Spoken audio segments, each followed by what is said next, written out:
Baik, bismillahirrahmanirrahim. Assalamualaikum warahmatullahi wabarakatuh. Bagaimana kabarnya Bapak Ibu semua? Semoga kita selalu dalam keadaan sehat walafiat. Kembali lagi di channel kita Fajar Riki Victor. Bagaimana kabarnya Bapak Ibu semua? Baiklah, pada kesempatan kali ini kita akan membahas latihan soal pedagogik ya. Ini saya ambil dari soal-soal pretest PPG tahun-tahun sebelumnya ya. Bisa 1 tahun, 2 tahun, 3 tahun, 4 tahun, atau 5 tahun sebelumnya. Pada kesempatan kali ini kita akan membahas 20 soal ya Bapak ya. Nanti kita akan bahas satu persatu soalnya. Saya bacakan dulu soalnya, kemudian pilihan gandanya baru kita bahas bersama-sama. Jika nanti Bapak Ibu mempunyai jawaban lain atau kita berbeda pendapat, tidak masalah, Bapak Ibu komentar saja di bawah. Saya akan menghargai pendapat Bapak semua, disertai penjelasan ya Bapak ya, karena kita di sini sama-sama belajar ya. Mungkin nanti saya akan menjelaskan secara singkat saja atau dengan kata kunci yang ada di soal ya, supaya mudah memahami dan videonya tidak terlalu panjang.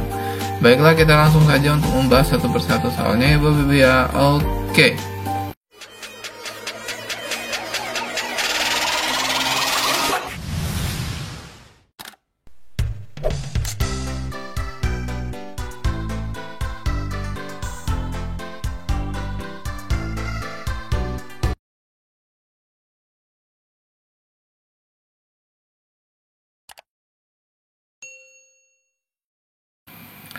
Baik, untuk soal yang pertama, model pembelajaran yang mempunyai keunggulan antara lain berpikir dan bertindak kreatif, memecahkan masalah yang dihadapi secara realistis, merangsang perkembangan kemajuan berpikir siswa untuk menyelesaikan masalah yang dihadapi dengan tepat adalah A. Role playing, B. Inquiry, C. Problem solving, D. Picture and picture.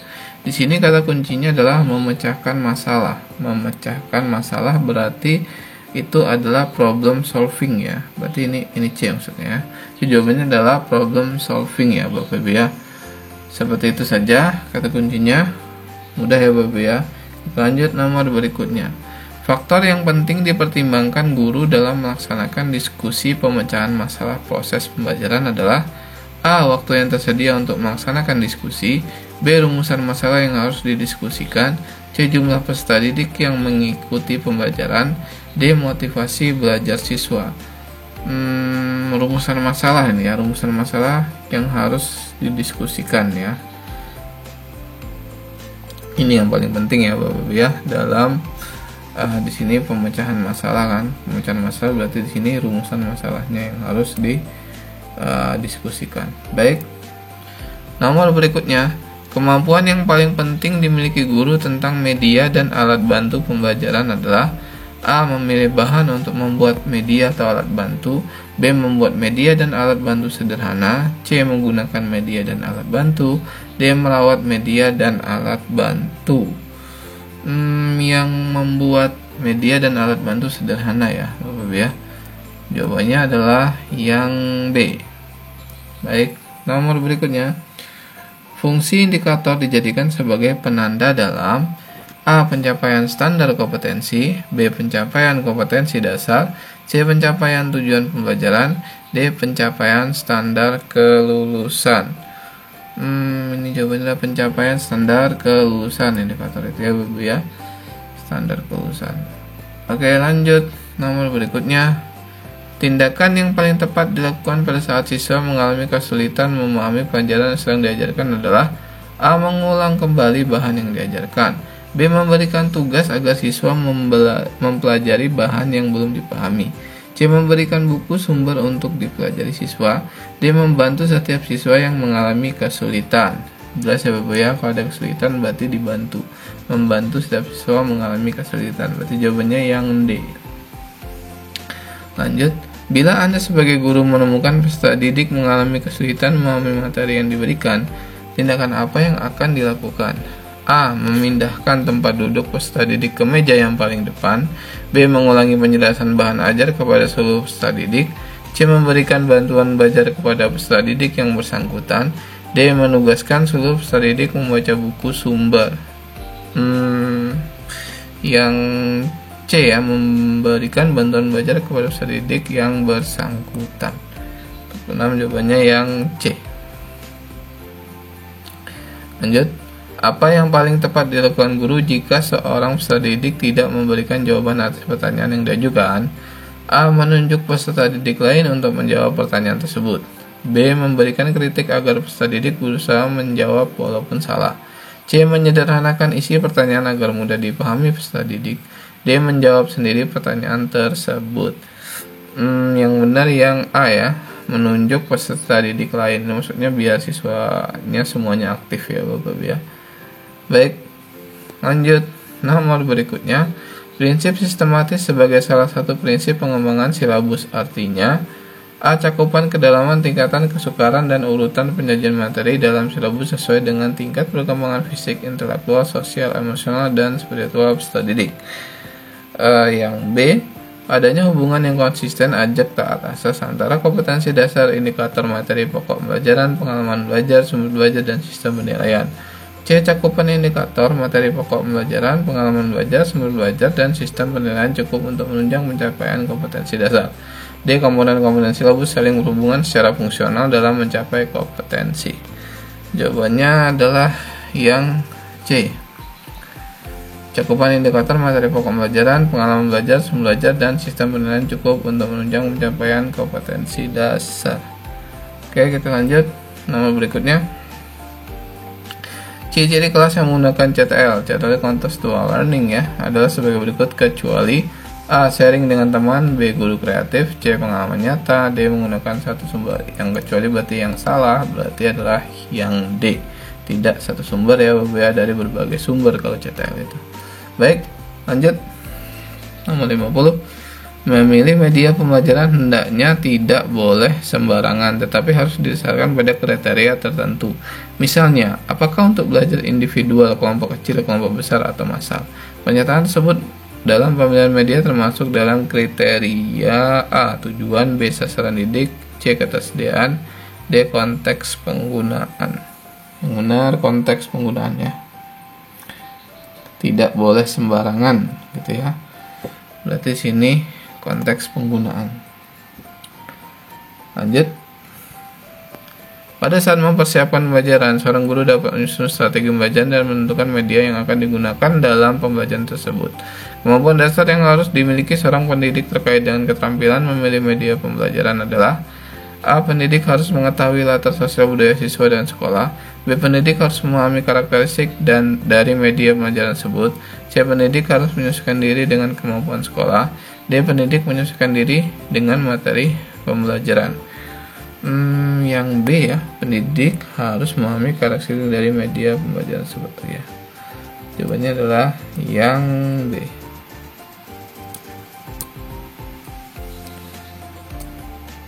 Salah. Yang B ya.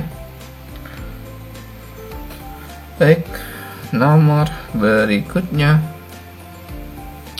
Pada saat mempersiapkan pembelajaran, seorang guru harus dapat menentukan jenis media yang tepat sesuai dengan materi. Dilihat dari kemampuan jangkauannya, media dapat dibagi ke dalam A. Media yang memiliki daya liput yang luas dan media yang memiliki daya liput terbatas. B. Media yang dapat didengar saja dan media yang dapat dilihat. C. Media tradisional dan media berbasis stick.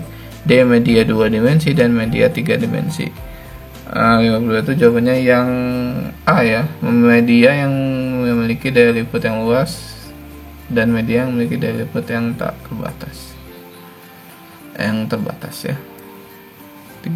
53. Di ruang media tersedia berbagai macam media yang sudah berdebu dan agak usang. Sebagai seorang pendidik yang kreatif, sebaiknya dapat memanfaatkan media dan memilih media mana yang akan digunakan.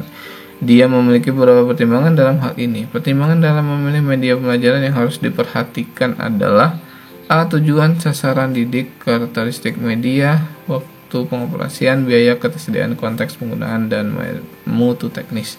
B. Sasaran didik, karakteristik media, waktu pengoperasian, tujuan, misi, visi sekolah, dan konteks penggunaan. C. Tujuan sasaran didik, karakteristik media, visi sekolah, dan konteks penggunaan. D. Kultur sekolah, tujuan, waktu pengoperasian, dan karakteristik media.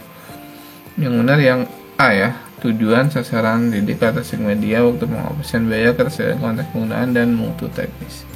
Oke, lanjut. Seorang guru harus mampu memanfaatkan media pembelajaran dan sumber belajar untuk mencapai tujuan pembelajaran yang utuh.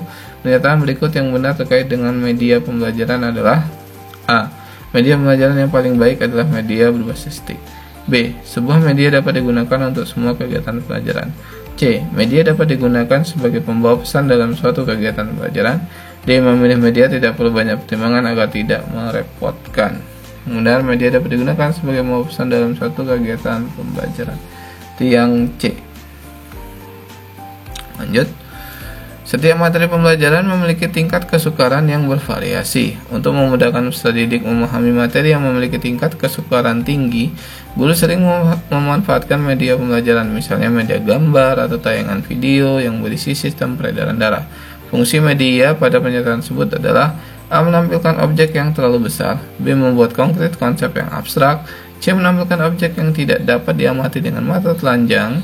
D. Membawa objek yang berbahaya atau sukar didapat di dalam lingkungan belajar. Yang benar adalah yang B. Membuat konkret yang abstrak ya. Oke, lanjut. Media memiliki fungsi dan memanfaatkan bagi pembelajaran. Hal ini dirasakan juga oleh guru dalam membantu pembelajaran menjadi lebih efisien dan efektif. Misalnya saat guru ingin menjelaskan suatu konsep objek yang luas dan besar, dia tinggal menggunakan medianya saja. Berikut ini adalah salah satu fungsi dari media pembelajaran sesuai kondisi tersebut. Ingin membantu pembelajaran lebih efisien ya. A. Menampilkan objek yang terlalu besar, misalnya pasar, candi. B. Membawa objek yang berbahaya atau sukar didapat dalam lingkungan belajar. C. Membuat konkret konsep yang abstrak, misalnya untuk menjelaskan peredaran darah. D. Menampilkan objek yang tidak dapat diamati dengan mata telanjang. Ini jawabannya adalah yang A ya, menampilkan objek yang terlalu besar, misalnya pasar dan candi ya Bapak ya. Ya, konsep objek yang luas ya dan besar. Berarti yang A ya. Oke, lanjut. Seorang guru ingin membuka situs Google untuk menuliskan catatan ide atau refleksi yang bersifat pribadi atau untuk dibagikan secara umum. Fitur yang dapat dimanfaatkan oleh guru tersebut adalah: A. Book. B. Forum. C. Blog. D. Portofolio. Yang C ya Bapak ya, blog ya. Karena sini berisi catatan, ide-ide atau refleksi. Oke, lanjut. Seorang guru sedang bergoogling atau membuka situs Google untuk mencari informasi mengenai pembelajaran berbasis stick. Pengertian googling dalam sistem internet tersebut adalah: A. Program mencari informasi. B. Program desktop publishing. C. Program menjelajahi halaman. D. Program penciptaan halaman. Yang C ya, program untuk menjelajahi halaman. Oke, seorang guru yang akan mencari informasi tentang suatu topik atau judul dapat menggunakan aplikasi internet yang dikenal dengan istilah mesin pencari atau search engine.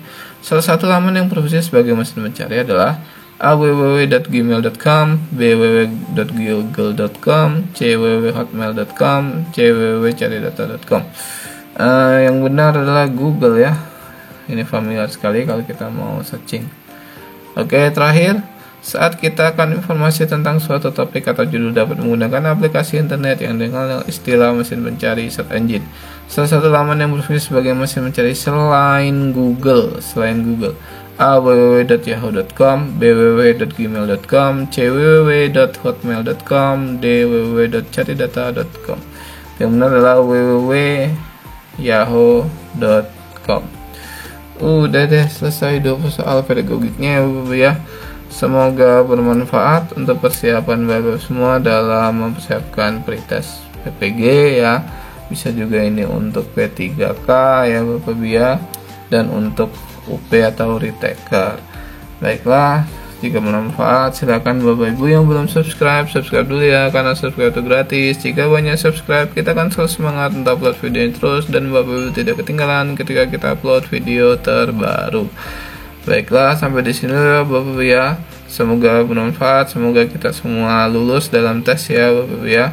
Dan ini versi jawaban saya. Jika Bapak Ibu punya jawaban lain, silakan komentar saja di bawah ya. Karena saya menghargai pendapatnya, karena kita di sini sama-sama belajar. Baiklah, saya tutup dulu. Wabillahi taufiq wal hidayah. Kurang lebihnya mohon maaf. Saya kira wassalamualaikum warahmatullahi wabarakatuh. Salam matematika.